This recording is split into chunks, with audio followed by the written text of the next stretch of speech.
So today is a push day, and while I don't have a program that I'm following right now, I love starting push days with lateral raises because that is a weak point for me.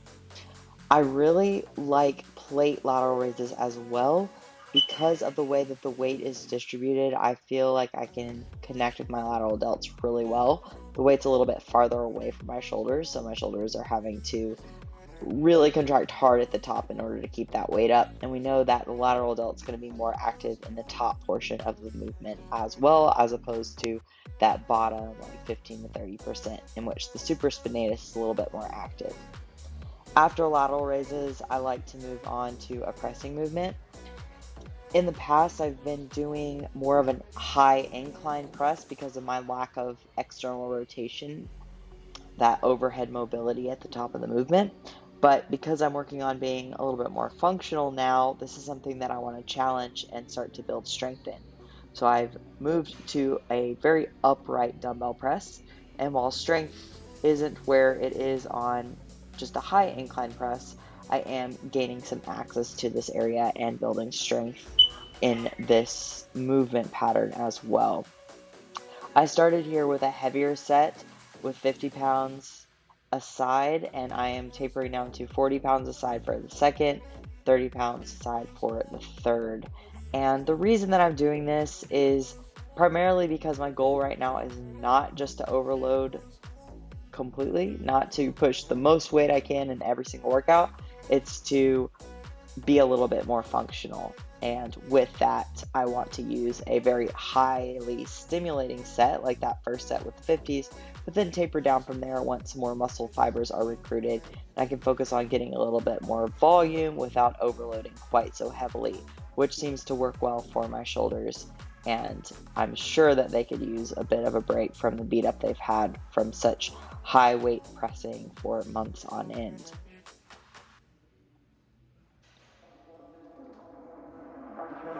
I just wanna make you mine, mine, mine. I just wanna make you mine, mine, mine. I just wanna make you mine. And now I'm moving into a cable lateral raise. I've been doing cable lateral raises behind the back, but note that with my setup here, I'm facing slightly to the side. So I wanted to show you this warm-up set as the setup for the exercise. I almost start from a dead stop here, and I have that internal rotation of the shoulder. So I'm driving slightly out to the side and slightly out in front of me, as I would do on a dumbbell lateral raise. What I find is setting it up behind my back allows me to stay in this line of pull a little bit more consistently than if I had the weight in front of me, in which case I find that I'm kind of rotating at the wrist throughout the movement in order to maintain that lateral and forward intention. I also really like lightening the weight here and just focus on getting a hard contraction at the top. When I was pushing this up pretty heavily each week, I found that one, it started bothering my wrist a bit, and two, it was just a lot easier to allow my trap to take over the movement. It took a lot more intentionality in order to keep it in my delt. I didn't necessarily feel that I was overloading my delts. Now keep in mind, sometimes not having a mind-muscle connection on a movement does not mean that you're not working that muscle group. You need to know what the muscle group does, what function it serves in movement, and then perform that movement well, and you know that that muscle group is going to take over because that's what it does.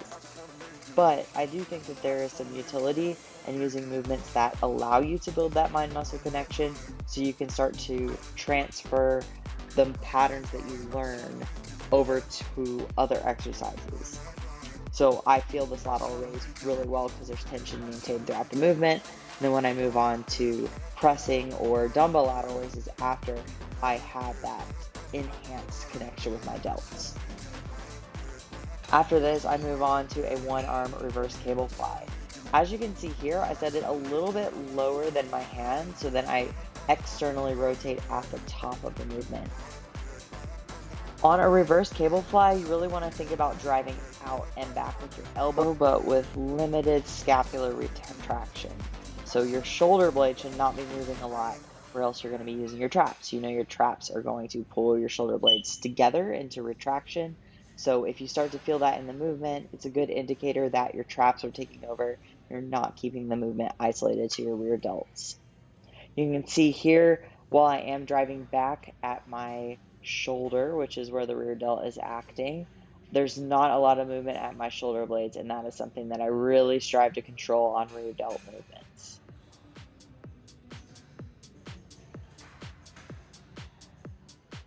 And now I'm moving on to an incline bench press. This is a movement I have not had in my program for a very long time. If you followed me back in 2018, you might have seen that I was benching then, flat benching even, and I did work my bench up to about 175 on the flat bench and I think around 155 on the incline. And I am far below that now, but I definitely am excited about this because it means I have some room for growth and neurological adaptation as well. On compound movements like this, it's not just that your muscles are weaker, it's that your nervous system isn't used to the pattern. So don't let it get to your head. I think that seeing it as an opportunity for growth by providing a different stimulus is a really positive way to look at it, as opposed to getting frustrated when strength isn't where it was in the past. These are feeling great, and I know that each week it's going to get a little bit easier. I'm going to be more stable, and it's going to be fun to have a movement to focus on that isn't just about moving weight, but it's also about being efficient in the movement pattern.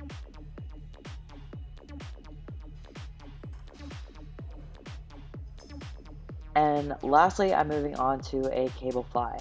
With cable flies, you want to get your chest really open on that stretch.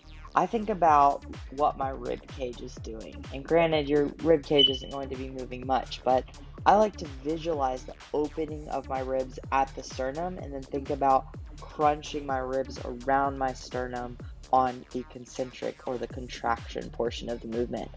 Other cues would be to drive your biceps towards each other. People want to focus on their hands ending up together, but really we need to think about what our upper arm is doing, because our pec is going to adduct our upper arm or bring our upper arm to the midline of our body. So thinking about squeezing your biceps towards each other as you squeeze your pecs in the center of your chest is going to get the most stimulus here. Hey guys, welcome back. It is May 31st, Memorial Day. I am currently making meal 2 for the day. Earlier you saw that I had a scoop of protein with an apple, which I had as my pre-workout meal. I've been lifting in the mornings. At least before Spain, I started lifting in the mornings. Went on a trip to Spain, didn't train while I was there except one time, and then am back on the morning schedule again, which I'm really been enjoying. So with that, I had a little bit of food before I trained. The week before Spain, I wasn't eating before I trained, and I liked just feeling a little bit emptier. But now that my digestion's in a much better spot, I am not waking up feeling so full, and I do feel like my body's handling food a lot better. So I found that I felt a little bit more powerful and that I had sustained energy in the gym from having a little bit of food before. So it's cool to be making these decisions based on how I feel and not just based on some dogmatism or a rule book, by which I've previously made decisions around food. So I'm also kind of transitioning to more of a plant-based diet.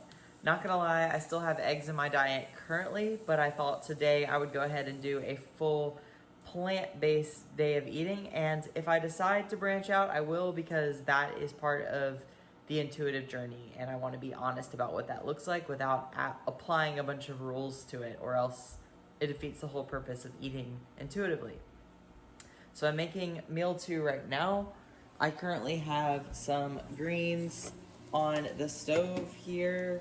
A little bit of light greens on the stove. I've got tofu, which I have been drying out. I have a little bit of roasted cauliflower. I have an avocado, black beans, and I'm going to make some toast, some Ezekiel bread toast, and put together a little breakfast meal. So I'm gonna make that for you, show you what that looks like, and just kind of walk you through what a day of intuitive eating is looking for me right now, which may change over time, but I'm excited to share the journey with you and just continue to share what this process looks like for me as I rebuild my relationship with food and my body and learn to trust myself again.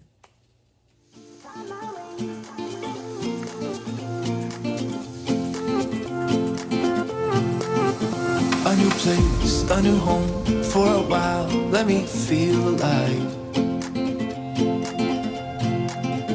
Nothing to hold me back. Take my time, just enjoy the ride. A new man passing by. Life is good, best I've ever felt. Get me up, somewhere new, somewhere I can find myself. So it is now 6:35. Dee and I just went to the store. It is Memorial Day, so neither of us have had a lot of work. So we went for a walk, went to the store, just kind of hanging out. But you saw my last meal earlier, which was quite a while ago, but I just honestly haven't been as hungry. One thing about eating more plant-based is you get quite a bit more fiber, and it can leave you feeling full for a lot longer, which is actually really refreshing to not have to eat like every 2 hours, but also intuitively knowing that I can if I'm hungry. So I am now gonna make my really like last big meal of the day. I have been kind of on that routine of having like an apple or something small, and then like 2 main meals, and then the end of the day being like just whatever I want. So whether I'm more hungry and want another meal, or if that's like I really just want a sweet fix with some oatmeal or something like that, you can kind of play around with that as needed. So currently making this meal, which I'm feeling some veggies, which I roasted earlier, some edamame. I got these plant-based taco topping. It's mainly made with textured pea protein, and then low-carb tortillas. So that's what I'm feeling right now. What are you making? I am having shrimp, these amazing mushrooms that you made earlier, and cauliflower with some rice. Little Chipotle meal. So how has this intuitive eating process been for you? It's been really cool to kind of understand a little bit more about what my body wants and the things that sound really good to me, and allowing myself a little bit more freedom has actually allowed me to stay on plan a lot more instead of have more issues with binging and restricting.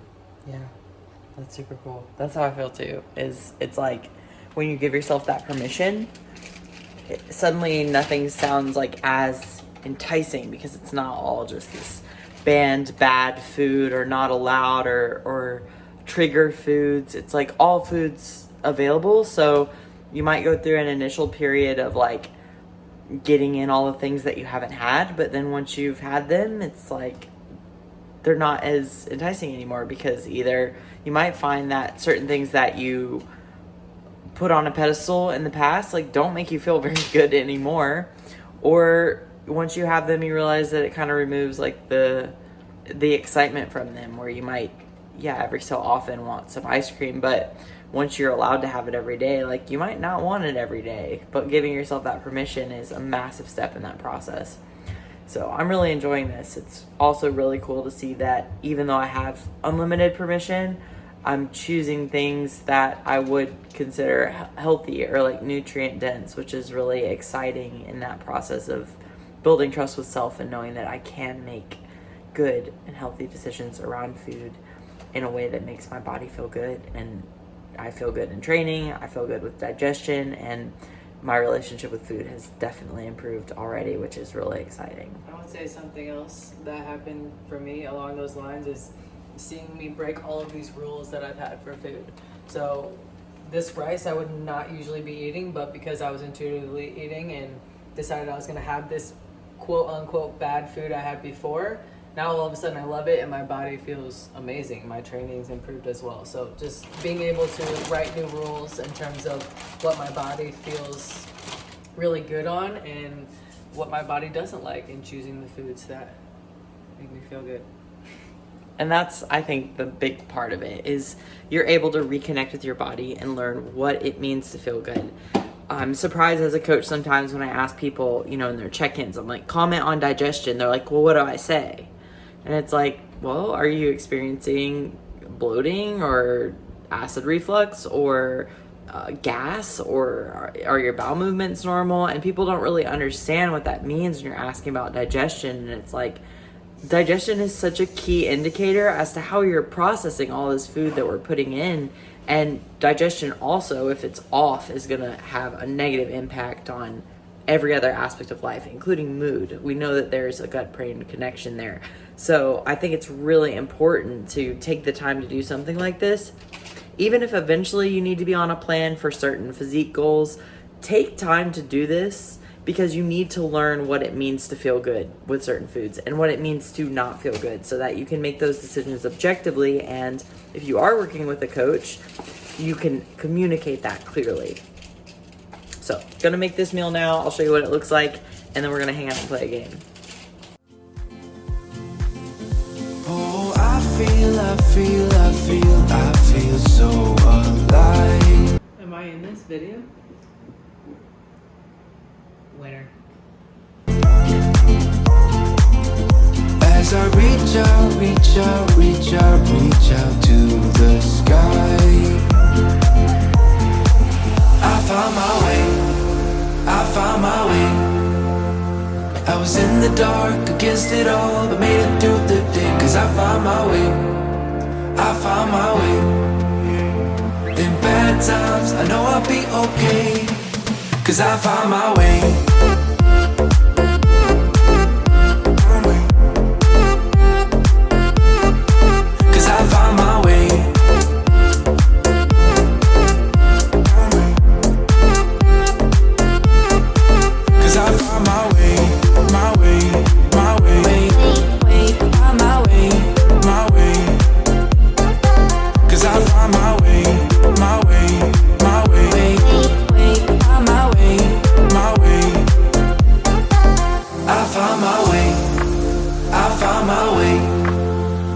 I was in the dark against it all, but made it through the day. Cause I found my way. In bad times, I know I'll be okay. Cause I found my way.